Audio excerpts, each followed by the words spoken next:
cerca su stop loss, tenía más pérdidas seguidas. Y luego ya vamos con Diego. ¿Qué quiere decir en la historia de Carlos? Pues que Carlos operaba bien, pero se ponía muy cerca del precio. Entonces, sabéis muchos, nosotros le llamaríamos en intradía el stop Judas. Que de repente te saca, que trabajé con stop, y luego te da la razón. ¿Qué es lo que hacía Diego? Diego situaba el stop loss más lejos del 3%. Buscó la cantidad óptima que había leído en libros de gestión de capital que se llamaba la F óptima. O sea, Diego no era tonto y dijo, bueno, yo si tengo que poner el stop más lejos, lo pongo, meto menos títulos, pero por lo menos dejo respirar al precio. Como era muy arriesgada y buscó la F óptima fraccional y aplica la F óptima a un porcentaje pequeño del total del capital. ¿Por qué? Porque necesitaba alguna operación primero para aparecer una pérdida y como los demás, para hacer sus cálculos, esta apareció en la cuarta, 1518,20, 48,20, 261,32 y aplicaba la operativa de Carlos, 217,36. Cuando calculó la fracción óptima y le salió el 57%, quería decir que él estaría dispuesto a perder el 57% en la siguiente operación. Decir, voy a poner el 57% de mi capital.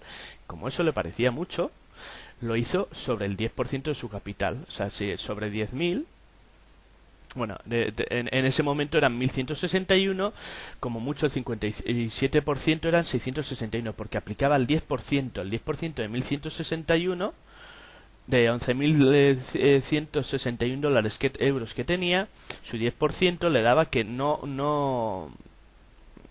lo que no hacía era arriesgar el 57% del total, sino el 57% de ese 10, ¿vale? Sabía que además ajustaría según los resultados, que sabía que era una pérdida elevada, ¿no? Pero sabía que cuando se opera de esa forma se aumenta muy deprisa el riesgo y cuando los resultados son buenos, y disminuye muy deprisa el número de acciones cuando los resultados son malos. Sin saberlo, Diego, de esta manera, como mucho, perdería el 57% de su 10%, un 5,7% de su capital si las cosas salían mal. Como las operaciones eran cada vez más complicadas, decidió utilizar una herramienta para el cálculo de acciones necesarias en las siguientes operaciones, que es el Sizer V1.0. Diego arriesgaba si le iba bien y poco cuando le iba mal. Cuando Diego terminó tenía más de 6.000 euros. Y Diego tiene un sistema que se le vuelve mejor con el tiempo y cuantas más operaciones se hace.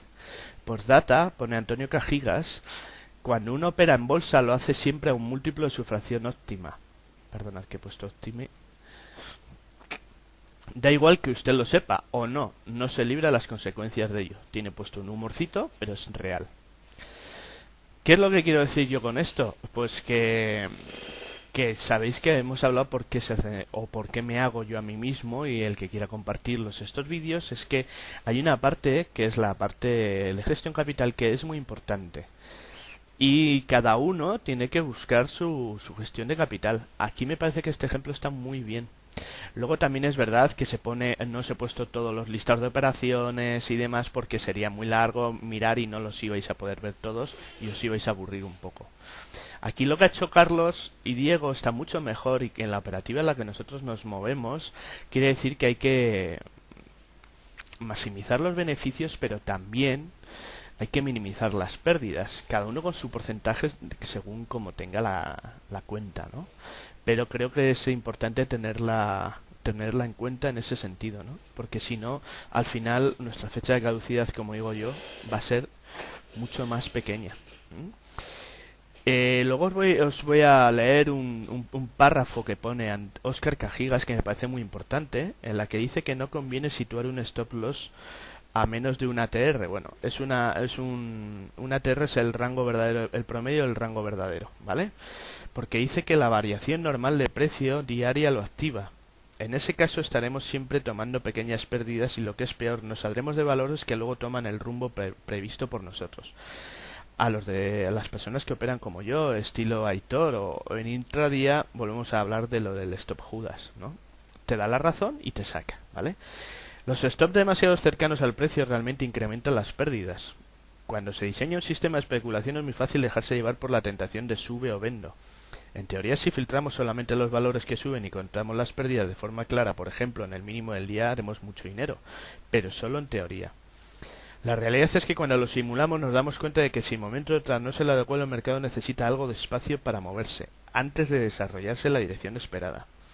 Si además añadimos las comisiones, el resultado conjunto es que muchas veces los sistemas tienen un beneficio mayor sin stop que con stop. Esto es porque estamos usando unos stop que saltan demasiadas veces por estar muy pegadas al precio. Y ya por finalizar, en el caso ideal, después de situar el SOS, si el valor lo alcanza, entonces seguirá cayendo, y si no lo alcanza, subirá. En la realidad el mercado necesita sitio, y es muy improbable que podamos acertar siempre en el momento justo de la compra. Entre otras cosas porque el momento justo de haber comprado se sabrá en el futuro, cuando se mire el gráfico con retrospectiva, pero no habrá forma posible de saberlo con certeza en el presente. Aunque se mueva en tendencias, el mercado tiene un componente aleatorio diario o ruido que depende de muchos factores incontrolables, como pueden ser noticias y que pueden hacer que salten nuestros stop.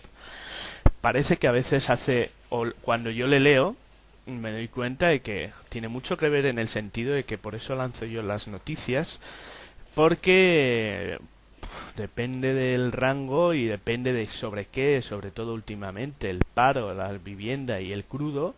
Pues tú estás en una operativa y de repente te lanza una noticia, te saca y luego te da la razón. Entonces, ojo, cuidado, como dice Óscar Cajigas, con el ruido del mercado, que creo que es a lo que se refiere. Nada más, lo único que quería haceros es llegar a otra parte del libro que me parece muy interesante y en la cual se puede volver a ver que hay que hacer caso a gente que sabe mucho más que nosotros. Y creo que con los ejemplos anteriores y con este, pues se puede ir uno pensando cuál es su gestión de capital y qué es lo que quiere hacer. Desde aquí solo quería aportar un granito más. Si lo sabéis, pues mejor que mejor. Y si no lo habíais oído o leído, pues si os ha podido ayudar mi vídeo, pues encantado de la vida. Nada más. Empezamos el lunes otra semana más y vamos a ver cómo se desarrolla todo esto. Un saludo. Hasta luego.